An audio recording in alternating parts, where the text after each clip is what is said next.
Halo semuanya, perkenalkan nama saya Denova Francisca Manurung. Saya berasal dari kelas 9E SMP Negeri 3 Serang Baru. Pada kesempatan kali ini saya akan membacakan teks prosedur yang berjudul tentang Kota Tanpa Buku. Yuk simak sama-sama.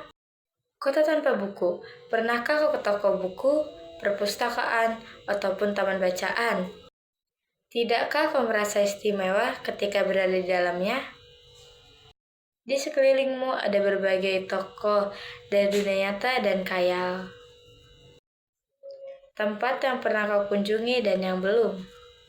Informasi dan cerita dari masa lalu, masa kini, dan masa depan.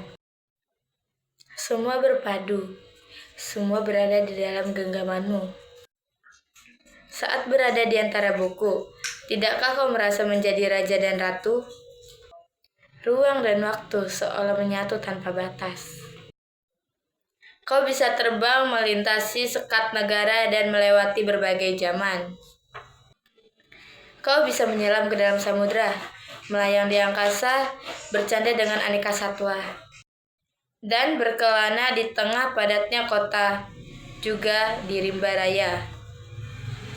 Kau tahu, buku adalah jendela dunia, kunci pengetahuan, dan pintu wawasan.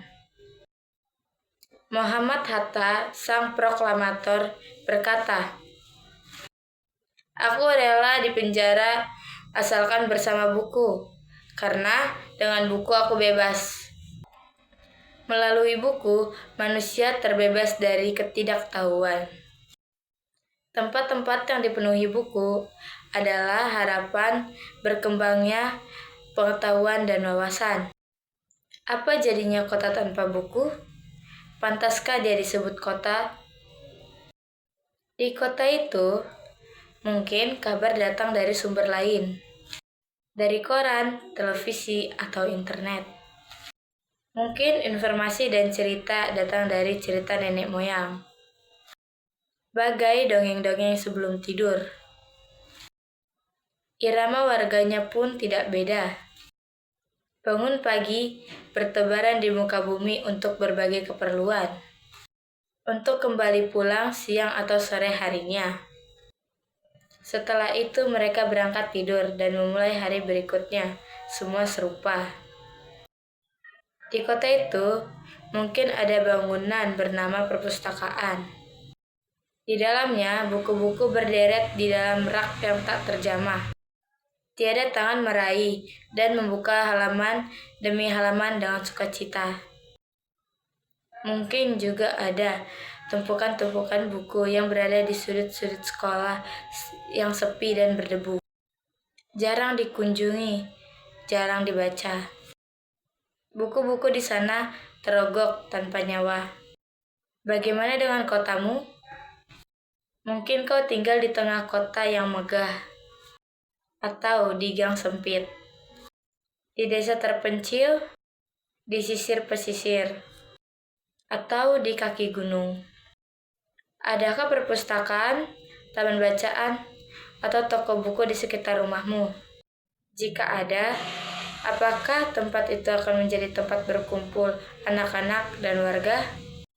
Menjadi pusat berkembangnya wawasan dan pengetahuan? Atau hanya menjadi pajangan? Maukah kau menjadi orang yang menghidupkannya? Kau bisa mengunjunginya, mengajak teman-teman membaca dan berbagai cerita di sana. Jadikan tempat itu menjadi sumber kegembiraan dan pengetahuan. Jika tempat itu belum ada, maukah kau menjadi orang yang menghadirkannya? Kau bisa memulainya dari sebuah sudut, di teras rumahmu. Ajak teman-temanmu memulai langkah baru. Jangan biarkan waktu berlalu tanpa buku. Siapapun dirimu, bersahabatlah dengan buku. Dia akan menjadi teman setiamu sepanjang waktu. Terima kasih yang sudah menyimak video ini dari awal hingga akhir. Semoga apa yang saya bacakan bisa menjadi inspirasi bagi kita semua. Sampai jumpa.